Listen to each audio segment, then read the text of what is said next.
नमस्कार, सादर जय जिनेंद्र। क्षमा ब्रेकिंग जैन न्यूज प्रतिदिन प्रातः, दोपहर एवं रात्रि में देश भर से संपूर्ण जैन समाज से संबंधित सही और सकारात्मक समाचारों के लिए देखना और सुनना न भूलें। साथ में आपसे विनम्र निवेदन है कि यदि आपने इस चैनल को सब्सक्राइब नहीं किया है तो कृपया अवश्य कीजिए और शेयर और लाइक करके धर्म प्रभावना में सहयोगी एवं सहभागी बनिए। बड़े पुण्य का योग होता है, तब संतों का मिलन होता है।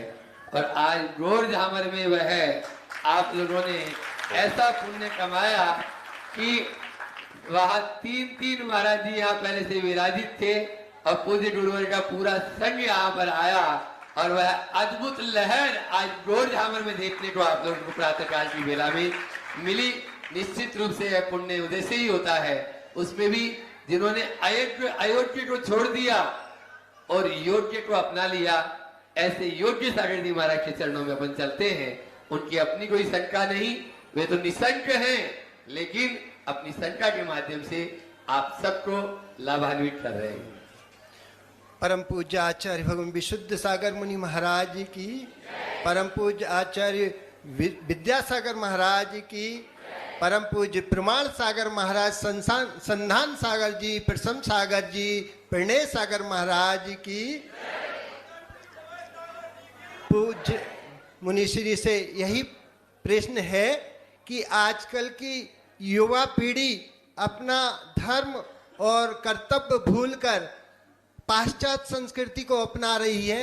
इनकी बुद्धि कैसे सुबुद्धि हो? मुनिश्री ऐसा समाधान कीजिए कि हमारी युवा पीढ़ी अपना धर्म में लगी रहे और अन्य धर्मों में ना जा पाए। प्रायः युवाओं के लिए बोला जाता है कि युवा पीढ़ी आज धर्म से विमुख हो रही। मुझे जब भी ऐसी बात कही जाती है तो ऐसा लगता है कि ये युवाओं के ऊपर झूठा आरोप है। युवा पीढ़ी अगर धर्म से बिगड़ी है तो पहले बड़े तो देखे वो कितने सुधरे हैं। बड़ों में भी भटकाव है। मैं मानता हूँ युवाओं में किंचित भटकाव दिख रहा है,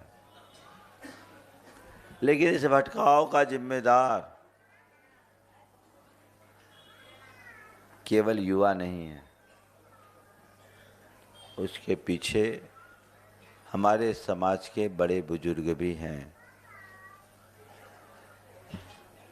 हमने चीज़ों को बहुत निकटता से समझा है। मुझे लगता है कि आज की जो नई पीढ़ी धर्म के प्रति उतना रुझान नहीं रखती, उसके पीछे सबसे बड़ा कारण ये है कि हमारे बड़े बुजुर्गों ने उनके सामने कोई अच्छा आदर्श ही उपस्थित नहीं किया। घर में जितने बड़े बुजुर्ग धर्म कर रहे हैं, अगर उनने अपने जीवन का कोई अच्छा आदर्श उपस्थित किया होता तो वही तुम्हारे बच्चों की प्रेरणा बन जाती और वे बच्चे कभी विमुख नहीं होते। और आज भी ऐसे बहुत सारे परिवारों में ऐसा है। तुम पूजा पाठ खूब करते हो और उसके बाद भी तुम्हारे अंदर की कसाएं उतनी उग्र होती है, तो बच्चे क्या कहेंगे?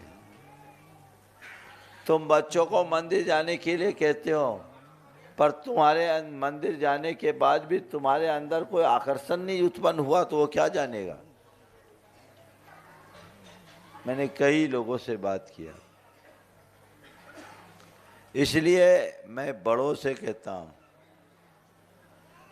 वो धर्म को रूटीन की तरह न जिए, तत्व ज्ञान के साथ धर्म करें, धर्म को आत्मसात करें, ताकि बच्चों के मन में आकर्षण हो। दो उदाहरण देता हूँ। एक युवाओं को भटकने की वजह के रूप में और दूसरा युवाओं को धर्म से जुड़ने के रूप में। एक परिवार मेरे पास आया, उनके साथ उनका बेटा था, बाहर से पढ़कर आया था, दिल्ली का परिवार। माँ बाप ने कहा महाराज जी इससे कहो ये थोड़ा धर्म करे। मैं उसकी तरफ देखा तो उसने कहा, महाराज जी अगर धर्म का स्वरूप वही है जो मेरे मम्मी पापा करते हैं तो मुझे उस धर्म से एलर्जी है। एलर्जी शब्द सुनकर मुझे थोड़ा अटपटा लगा। मैंने पूछा क्या मतलब? बोला महाराज सवेरे 5 बजे दोनों मंदिर जाते हैं, 10 बजे लौट कर आते हैं, लड़ते हुए जाते हैं, झगड़ते हुए आते हैं। अब बोलो गड़बड़ है? अब हमने धर्म का क्या आकर्षण उत्पन्न किया? हालांकि मैंने उसे अपने तरीके से समझाया। मैंने कहा भैया धर्म का मतलब ये नहीं जो तुम्हारे मम्मी पापा करते हैं।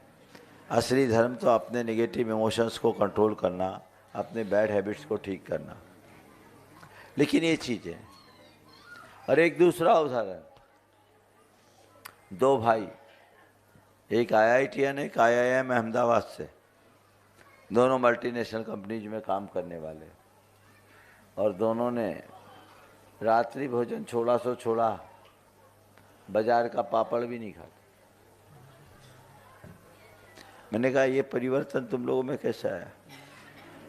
बोला महाराज जी आप बुरा मत मानना, हमारी पहली गुरु हमारी माँ है। सुन के मजा आ गया। हमारी पहली गुरु हमारी माँ है। मैंने कहा बहुत खुशी की बात है, माँ तो पहली गुरु होती है, लेकिन ये कहना क्या चाह रहे हो? उनके पिताजी थे नहीं।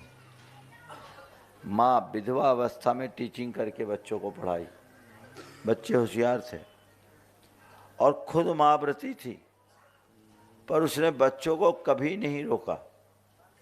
बच्चे आलू प्याज खाते थे तो आलू प्याज खिलाती थी, बच्चे रात में खाते थे तो रात में भी खिलाते। बस बच्चों के द्वारा कुछ अकृत्य होने पर वो बच्चों से कुछ नहीं कहती, खुद को पनिशमेंट देती। एक दिन उनकी कोई सहेली आई और जब वो बच्चों के लिए सब बना रही थी तो उसने कहा तुम व्रती हो के ये सब बनाती हो? उन्हें बड़ा सहजता से जवाब दिया, व्रती मैं हूँ, मेरे बच्चे नहीं। बच्चों को खिलाना मेरी जिम्मेदारी है, मेरा कर्तव्य है, वो मैं करती हूँ। ये दोनों बातें बच्चे सुन लिए और यही बात उनके लिए प्रेरणा बन गई।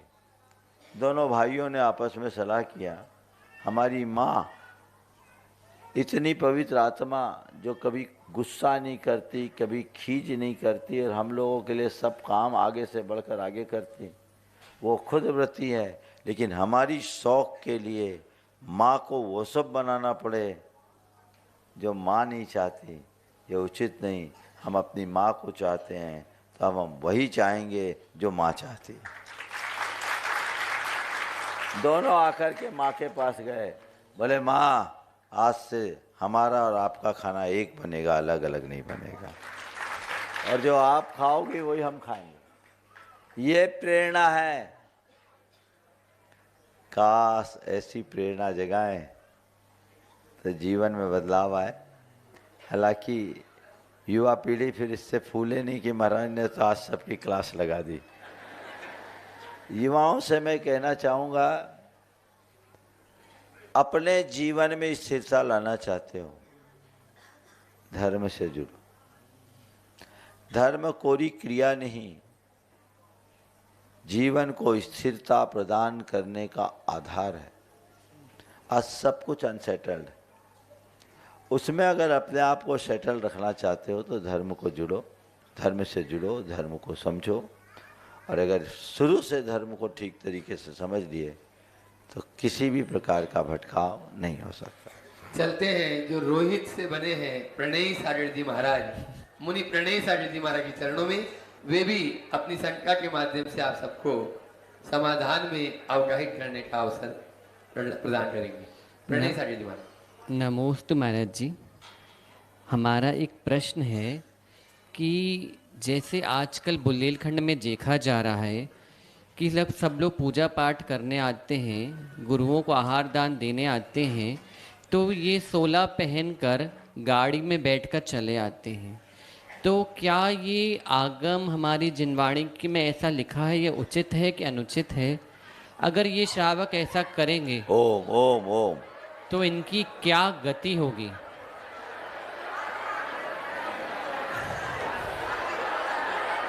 गौ माता है, अरे वो भी दर्शन करने आई है महाराजों के, उसको शांति से कर लेने दो।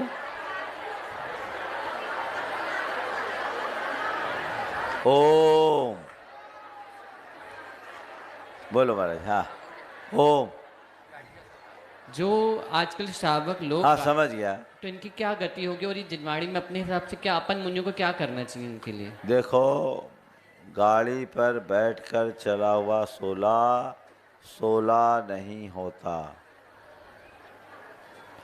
और आप लोग अगर वैसा 16 करके आ जाते हो और आहार आदि देते हो तो हम मुनियों को तो कोई दोष नहीं, हम तो तुम्हारी शुद्धि को प्रमाण मानते हैं। तुमने मन शुद्धि, वचन शुद्धि, काय शुद्धि बोल दी, हमने तुम पर भरोसा कर लिया। पर तुम्हारी शुद्धि झूठी है तो तुम्हारा पुण्य भी झूठा हो जाएगा, और झूठा पुण्य बड़ा खतरनाक होता है। ठीक वैसा ही जैसा दुर्योधन का, कर्ण का हाल हुआ था। कर्ण ने परशुराम को अपनी जाति छिपाकर झूठ बोला था, क्षत्रिय होने के बावजूद ब्राह्मण बता दिया था, और बाद में भेद खुला तो परशुराम ने उसे श्राप दिया था कि ऐन वक्त पर ब्रह्मास्त्र भूलोगे। और जब कर्ण को ब्रह्मास्त्र की जरूरत पड़ी उसे विस्मरण हो गया। समझ गए? इसको बोलते हैं झूठा पुण्य। इससे अच्छा अनुमोदना कर लो ना, पर ऐसा कार्य नहीं करना। आप लोगों को सावधानी रखनी चाहिए, और चौके में भी थोड़ी सावधानी रखनी चाहिए। नियंत्रण विहीन व्यवस्था में अव्यवस्था होती, इसका ध्यान रखना चाहिए। तो महाराज श्री ने जो बात कही है वो बहुत उचित है, इस पर सबको ध्यान देना चाहिए। भगवान की पूजा के लिए चल जाएगा क्या? नहीं, किसी में नहीं चलेगा। कैसे चलेगा? कहीं से नहीं चलेगा। Kshama breaking Jain news YouTube channel पर विज्ञापन देकर धर्म प्रभावना में बने सहभागी। विज्ञापन देने हेतु संपर्क कीजिए मोबाइल नंबर 9026900740 एवं समाचार एवं वीडियो भेजने हेतु WhatsApp number 9335236222। Kshama breaking Jain news YouTube channel देखने के लिए आपको बहुत बहुत धन्यवाद। सादर प्रणाम, सादर जय जिनेंद्र।